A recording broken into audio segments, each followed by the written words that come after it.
Hello friends, welcome back to my channel SRK drama explain. Friends, ये video मैं लोगों के एंटरटेनमेंट के लिए बनाती हूँ, so please watch full, share, subscribe and like this video. So friends, ये ड्रामा बहुत ही ज़्यादा इंटरेस्टिंग और अमेजिंग है, इसे देखना मत भूलिएगा। जिसमें दिखाया जाता है हमारी मेन लीड, जिसका नाम रंपा रहता है, वो अपनी डैड की कंपनी में अपनी डैड की जगह पर एग्जीक्यूटिव प्रोड्यूसर बनकर आती है फिल्म के लिए। यहाँ पर हर कोई उससे बहुत ज़्यादा डरता है क्योंकि वो मिजाज की बहुत ज़्यादा सख्त रहती है। यहाँ पर जो हमारी रंपा रहती है, उसके नाम की मीनिंग तो एंजल रहता है, लेकिन हर कोई उसकी रूडनेस की वजह से उसे डेवल बुलाते हैं। क्योंकि जो रंपा रहती है वो काम को लेकर बहुत ज़्यादा पॉसेसिव रहती है, लेकिन जब अगर वो देखती है कि काम में कोई फॉल्ट है तो वो अपने आप को रोक नहीं पाती है और बहुत ही ज़्यादा चिल्लाती है उन लोग पर। यहाँ तक कि कभी कभी वो गुस्से में उन लोगों को हिट भी कर देती है। अब जिसकी इतनी क्रूड बॉस हो तो उसका क्या हाल होगा, ये देखने के लिए ड्रामे को पूरा एंड तक ज़रूर देखें। यहाँ पर बबीता को दिखाया जाता है जो अपने रूम में रेस्ट कर रही होती है। तभी वहाँ पर मैड आती है और बताती है कि चाय की तबीयत खराब हो चुकी है। बबीता जाती है, वो बहुत ज़्यादा शॉक्ड में हो जाती है, लेकिन जब वो सांसें चेक करती है तो पता चलता है कि चाय तो सिर्फ बेहोश हुआ है। तो फ़ौरन एम्बुलेंस बुलाने के लिए कहती है। अब नेक्स्ट सीन में हमारी रंपा को दिखाया जाता है जो योद्धा के साथ बैठी हुई थी। यहाँ पर दिखाया जाता है जो योद्धा रहता है वो रंपा को प्रॉमिस करता है कि वो लाइफ में कभी उसे अकेला नहीं छोड़ेगा, हमेशा उसके साथ रहेगा। जिस पर रंपा बहुत ज़्यादा इमोशनल हो जाती है और उसे किस करने लगती है। योद्धा भी रंपा की किस को रिजेक्ट नहीं करता है, वो भी उसे किस करने लगता है। और यहाँ पर दिखाया जाता है दोनों एक साथ फाइनली टाइम स्पेंड करते हैं, जहाँ पर वो दोनों एक दूसरे को प्रॉमिस करते हैं कि लाइफ में कुछ भी प्रॉब्लम आ जाएगी वो दोनों कभी एक दूसरे का साथ नहीं छोड़ेंगे। यहाँ पर रंपा को दिखाया जाता है जो कि योद्धा से प्रॉमिस करती है कि वो बहुत जल्द अपने डैड से योद्धा के बारे में बात करेगी और उन्हें सच्चाई बताएगी कि वो योद्धा से प्यार करती है। अब नेक्स्ट सीन में चाय को दिखाया जाता है जिसकी कंडीशन बहुत ज़्यादा खराब हो चुकी थी, उसे अटैक भी पड़ चुका था। बबीता बहुत ज़्यादा डर जाती है और वो सोचती है कि हेल्प के लिए वो किसको बुलाए। नेक्स्ट सीन में दा को दिखाया जाता है जो सोने जा रही थी, लेकिन वो अपने दांतों को पहले ब्रश करना चाह रही थी। वो ब्रश करती है, तभी वहाँ पर मेड आती है और उसके थ्रू मालूम पड़ता है दा को कि उसके डैड की कंडीशन बहुत ज़्यादा ख़राब है और इस वक्त वो हॉस्पिटल में एडमिट है। दा फ़ौरन बोलती है कि मुझे भी मेरे डैड के पास जाना है और वो जाती है। इधर रंपा को दिखाया जाता है जो रात भर सही से सोई नहीं रहती है क्योंकि वो योद्धा के बारे में ही सोचती रहती है कि कल रात उन दोनों ने एक साथ टाइम स्पेंड किया था। तभी योद्धा आता है और उसे ब्रेकफास्ट के लिए बुलाता है। यहाँ पर रंपा बोलती है कि ठीक है, लेकिन तभी योद्धा उसके लिए फ्लावर लेकर आता है और सरप्राइज देता है। रंपा बोलती है कि तुम्हें मालूम है ना मुझे कौन से फ्लावर सबसे ज़्यादा पसंद है, तो तुम ये फ्लावर क्यों लेकर आए हो। योद्धा बोल रहा है ये फ्लावर बहुत ही ज़्यादा प्रीटी लग रहा है, इस वजह से लेकर आया हूँ, ये लो तुम्हारे बालों में लगा देता हूँ। लेकिन रंपा लगाने से मना करती है और कहती है कि नहीं, मैं बाद में लगा लूँगी। योद्धा बोलता है कि मैं तुम्हारे लिए पर्सनली लेकर आया हूँ तो अब भी लगा लो, और उसे गोद में लेकर किस करने लगता है। तभी वहाँ पर योद्धा की मॉम आ जाती है और उन दोनों को ऐसा करते हुए देख लेती है। वो कहती है लगता है मैं गलत टाइम पर आ गई हूँ, चलो पहले तुम लोग ब्रेकफास्ट कर लो। उसके बाद दोनों ब्रेकफास्ट पे बैठते हैं, जहाँ पर रंपा को बहुत अजीब अजीब डिशेस मिलती है। उसने अपनी लाइफ में कभी यूनिक डिशेस खाई ही नहीं थी, तो वो उन्हें ट्राई करना चाह रही थी। योद्धा उसे बोलता है कि ट्राई करो, बहुत ही ज़्यादा बेस्ट है। यहाँ पर रंपा खाती है, उसे बहुत ज़्यादा पसंद आता है, वो और भी ज़्यादा खाती है क्योंकि उसने इससे पहले कभी ऐसे डिशेस को खाया नहीं था और विलेज टाइप तो वो डिशेस कभी खाई भी नहीं थी। यहाँ पर दिखाया जाता है वो लोग फूड को एंजॉय करते रहते हैं। यहाँ पर योद्धा की मॉम से बताती है कि कल रात से तुम्हारे डैड मालूम नहीं घर क्यों नहीं आए हैं, जाओ तुम ज़रा चेक कर लो कि वो कहाँ पर है।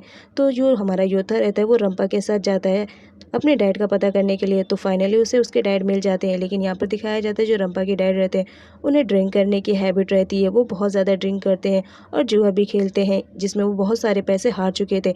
यहाँ पर योद्धा के डैड को दिखाया जाता है वो इस वक्त भी बहुत ज़्यादा ड्रंक में थे और योद्धा से पैसे की डिमांड करते हैं कि उन्हें ड्रिंक करना है। योद्धा अपने डैड से कहता है कि एक बार आप घर चलिए, वो बहुत ज़्यादा परेशान है। लेकिन जो योद्धा के डैड रहते हैं वो तो जाने के लिए रेडी ही नहीं रहते और कहते हैं कि मुझे इस वक्त पैसे चाहिए क्योंकि मुझे और ड्रिंक करना है। तो जो हमारी रंपा रहती है वो उन्हें पैसे देने लगती है। तो यहाँ पर जो योद्धा के डैड रहते हैं वो बोलते हैं कि तुम इतना सारा पैसा लियो, मुझे सारा का सारा दे दो। रंपा उन्हें पैसे देने ही वाली रहती है, लेकिन योद्धा पकड़ लेता और कहता है कि मेरे डैड को पैसे देने की ज़रूरत नहीं है, ये मेरे डैड है, मैं इन्हें दे दूंगा और ये सारे पैसे अभी ये जुए में उड़ा देंगे, तो बेटर रहेगा कि तुम संभाल के रखो। अब नेक्स्ट सीन में बबीता को दिखाया जाता है जिसे डॉक्टर के थ्रू मालूम पड़ता है कि चाय की कंडीशन बहुत ही ज़्यादा ख़राब है, अगर वो सही नहीं हो पाया तो वो हो सकता है कि लाइफ टाइम तक वो पैरालाइज रहे। जिस पर बबीता बहुत ज़्यादा डर जाती है और वो सोचती है कि अगर रंपा को मालूम पड़ा कि चाय की कंडीशन ये हो चुकी है तो वो कहीं हम पर बिगड़ न जाए, यही दोनों सोचती रहती है। तभी जो हमारी रंपा की पीए रहती है वो बबीता को कॉल करती है और उसे इन्फॉर्म करती है कि ऑफिस में आपकी बहुत ज़्यादा इमरजेंसी आ गई है, आपको आना पड़ेगा। पहले तो बबीता मना करती है, कहती है कि चाय की कंडीशन ठीक नहीं है, मैं नहीं आऊँगी।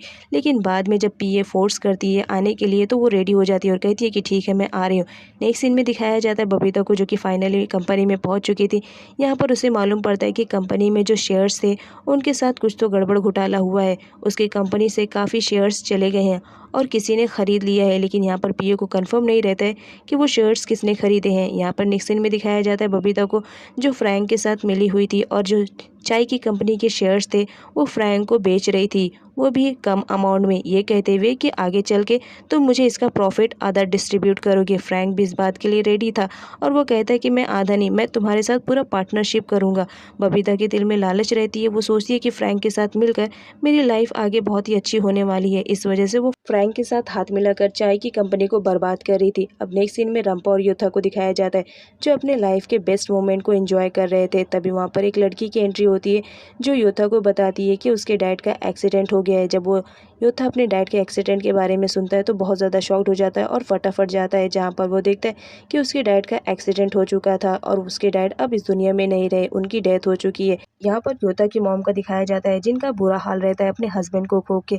यहाँ पर गाँव वालों से मालूम पड़ता है योथा को कि उसके डैड का एक्सीडेंट किसी ने जानबूझकर किया है। कोई कार वाला आया था और उसी ने एक्सीडेंट कर दिया और उन्हें हॉस्पिटल भी नहीं लेकर गया, ऐसा मरता हुआ रास्ते पे छोड़ दिया। अब नेक्स्ट सीन में दिखाया जाता है हमारे योथा को, जो कि अपने डैड के फ्यूनरल में गया हुआ था। यहाँ पर वो अपनी मॉम को प्रॉमिस करता है कि जिस किसी ने भी उसके डैड का एक्सीडेंट किया है वो उसे छोड़ेगा नहीं, उसे सजा दिला कर रहेगा। अब नेक्स्ट सीन में बबीता को दिखाया जाता है, जो चाय से मिलने के लिए हॉस्पिटल में आई हुई रहती है, लेकिन उसे पास्ट की बातें याद आती है कि चाय तो उससे ज़रा भी प्यार नहीं करता, वो तो रंपा की आंट से प्यार करता है। इस वजह से वो डिसाइड करती है कि वो चाय से बदला लेगी और उसकी कंपनी को भी बर्बाद कर देगी। इस वजह से वो फ्रैंक से हाथ मिला लेती है और जो भी चाय की कंपनी में शेयर्स रहते हैं वो चुपके चुपके फ्रैंक को बेचती रहती है। लेकिन ये बात जब रंपा को पता चलती है तो बहुत ज़्यादा शॉक में रहती है। यहाँ पर उसे यही सिर्फ मालूम होता है कि उसकी शेयर्स किसी और कंपनी में ट्रांसफ़र हो रहे हैं। तो रंपा पहुँच जाती है फ्रैंक की कंपनी में, जहाँ वो जाकर फ्रैंक को चिल्लाती है कि तुम्हारी हिम्मत कैसे हो रही है, क्योंकि रंपा ने पूरी इन्फॉर्मेशन निकलवा लिया था कि जो शेयर्स है वो कहीं और नहीं बल्कि फ्रैंक की कंपनी में जा रहे हैं। यहाँ पर वो फ्रैंक को वार्न करके आती है कि दोबारा मेरी कंपनी की तरफ आँख उठाकर भी मत देखना, वरना मुझसे बुरा कोई नहीं होगा। जो फ्रैंक रहता है वो भी चढ़ाई कर देता है रंपा पे और कहता है कि दोबारा मेरे ऑफिस में अगर तुम आकर इस तरीके से मुझसे बात करोगी तो याद रखना मुझसे बुरा कोई नहीं होगा। अब नेक्स्ट सीन में बबीता और दा को दिखाया जाता है, जो चाय के घर आकर फटाफट अपनी पैकिंग कर लेते हैं और वहाँ से भागने लगते हैं, क्योंकि उन्हें मालूम पड़ गया था कि रंपा को मालूम पड़ गया कि मैंने उसके शेयर्स फ्रैंक के हाथों बेचे, इस वजह से वो भाग रही थी। लेकिन तभी एंट्री हो जाती है हमारी रंपा की, जो उन लोग से बैग छीन लेती है और उन लोग को पूल में गिरा देती है और कहती है कि मेरे शेयर्स बेचकर इतनी जल्दी तुम चली जाओगी, ऐसा तो हो नहीं सकता है। अब तुम मेरे शेयर्स बेचोगी तो सज़ा भी तो मुझे ही देनी है तुम्हें। जिस पर दा बोलती है कि तुम्हारी हिम्मत कैसे हो रही है मेरी मॉम से इस तरीके से बात करने के लिए। रंपा कहती है मैं अभी सिर्फ बात कर रही हूँ, तुम शुक्र करो, अगर हाथ उठाना स्टार्ट कर दिया तो तुम दोनों का बुरा हाल कर दूंगी। जिस पर रंपा और बबीता बहुत ज़्यादा डर जाते हैं और वो लोग कुछ नहीं बोलते, सिर्फ पोल में चुपचाप खड़े रहते हैं। रंपा उन पर चिल्लाती रहती है और कहती है कि मेरे शेयर्स अगर जितनी जल्दी हो सके रिटर्न नहीं करवाया तो मुझसे बुरा कोई नहीं होगा। अब यहाँ पर रंपा को दिखाया जाता है, जो योथा से बात करती है और उसे बताती है कि कई दिनों से मेरी आंट का कुछ पता नहीं है, पता नहीं वो कहाँ चली गई हैं, मुझे डर लग रहा है कि फ्रैंक ने कहीं उन्हें किडनैप तो नहीं किया है। तो जिस पर योथा बोलते हैं कि एक काम करो, तुम अपनी आंट की फ़ोटो मुझे सेंड करो, मैं पता करता हूँ कि इस वक्त तुम्हारी आंट कहाँ पर है। योथा के कहने पर रंपा उसके फ़ोन पर आंट की फ़ोटो सेंड कर देती है। जब योथा उस लेडी को देखता है तो शॉक्ड में रह जाता है, क्योंकि ये लेडी वही रहती है जिसने योथा को हायर किया था रंपा के लिए। यहाँ पर दिखाया जाता है जो रंपा की आंट रहती है वही उसकी सबसे बड़ी दुश्मन रहती है, वही उसका बिजनेस, उसकी पूरी प्रॉपर्टी सब हासिल करना चाह रही थी और चाय को सड़क पर लाने का उसने वादा किया था। इसी वजह से रंपा की आंट ने योथा को हायर किया था, ताकि वो रंपा को अपनी तरफ अट्रैक्ट करके उसे कंपनी से दूर ले जाए। सो फ्रेंड्स, नेक्स्ट पार्ट में देखना बहुत ज़्यादा इंटरेस्टिंग रहेगा कि जब रंपा को पता चलेगा कि वो जिससे सबसे ज़्यादा प्यार करती थी वही आंट उसकी सबसे बड़ी दुश्मन है, तो उसे कैसा फील होएगा।